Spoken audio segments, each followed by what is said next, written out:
Welcome to my review of the 900 Global Ember and the 900 Global Zen 25. Today we're looking at the new 900 Global Ember and comparing it to the Zen 25. The Ember was released along with its complement, the Cove, in August 2025. Interestingly, 900 Global has the Zen 25, another pearl symmetric ball that was released in January of 2025. Spec-wise, they're similar. The Zen 25 has a higher differential and reserve blend 83 instead of the Ember's reserve blend 82. The 14-pound version of the 900 Global Ember I'm throwing has an RG of 2.50 and a differential of 0.043. The Zen 25 has an RG of 2.49 and a 0.053 differential. Before we dive into performance, don't forget to hit that like button and subscribe to the channel. We've just passed 600 subscribers and I can't thank you all enough. Whether you've been here since the first video or just hopped on, I appreciate every single one of you. Now let's head out to the lanes. We're back at Town & Country Lanes in Nitro, West Virginia, testing both balls on the standard house shot. I'm bowling after a 4-person league finished up, so I'm expecting the Ember and the Zen 25 to be in their wheelhouse as far as lane conditions go. Just a reminder that all shots have measurements provided by LaneTrax, an app for the iPhone. LaneTrax reports a number of different pieces of information about each shot, but in the interest of avoiding information overload, I've limited to just a handful of the stats LaneTrax provides. LaneTrax offers a 30-shot free trial to make sure it works for you, then it's just $10 per month to have access to this data at your fingertips. It's a must-have for anyone who doesn't have access to Specto at their center. Use the link in the video description to get more information and sign up for LaneTrax. A couple of things my longtime viewers may notice. Earlier this year I made some changes to the pitches in my fingers in an effort to move my track closer to the thumb. I hadn't remeasured my PAP since then, but I've updated my PAP, now 5 3/4 over by 1/2 up, a change from 5 1/8 over and 7/8 up. I've also updated my rev rate. The last time I measured it, it was about 315, but that was a few years ago. After I started using LaneTrax, I noticed my average was closer to 280, which I measured and confirmed with 10-pin toolkit. You may also notice that I'm using a layout on the Ember that I don't typically use. Storm created a layout pairings page specifically for the Cove and Ember. Input your release speed and rev rate, and it provides you with a layout. There are a lot more things that go into choosing a good layout, such as your tilt and rotation, the center's oil volume, the pattern length, and the amount of friction. Your Pro Shop operators should be taking all these things into account when drilling up your ball.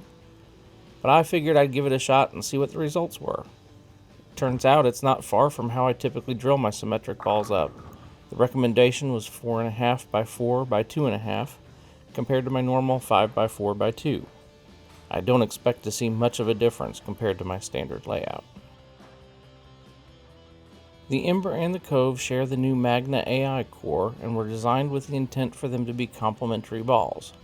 So I thought it would be interesting to compare the Ember to the Pearl Symmetric that 900 Global already had in their lineup to see how different they are.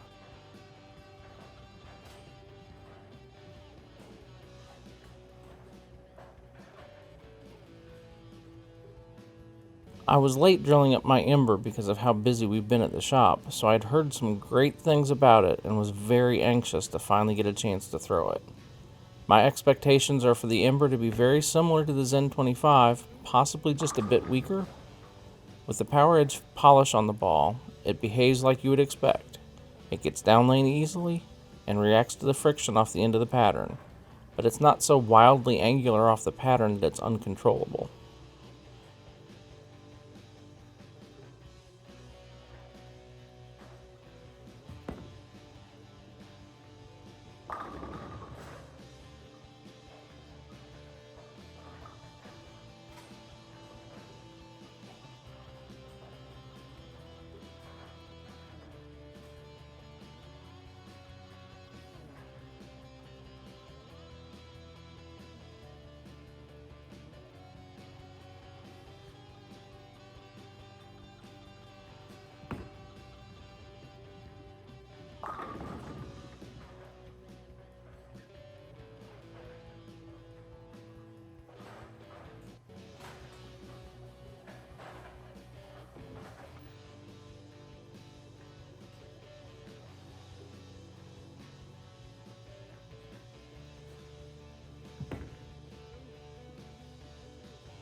Moving over to the Zen 25, you'll notice that I left the layout measurements the same as when the Zen 25's video came out.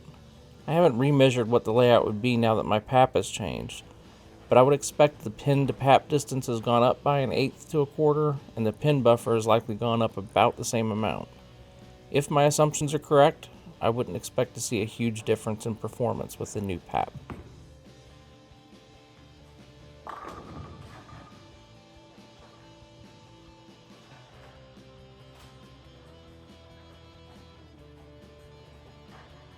The Zen 25 has a bigger core, and it feels like I have a little bit less overall hook, which could be explained by the extra 5/8 to 3/4 inch in the pin to PAP difference between the Ember and the Zen 25. Even with that difference, I really don't see a reason to have both the Ember and the Zen 25 in your bag. If you've got a Zen Gold label or an original Zen that's getting up there in games and you're looking for a replacement, I can't see going wrong with either the Zen 25 or the Ember. But if you've loved your previous Zen that much, I'd probably lean towards the Zen 25.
Thanks for tuning in. Don't forget to like the video and subscribe to the channel if you haven't already. New comparisons are coming soon.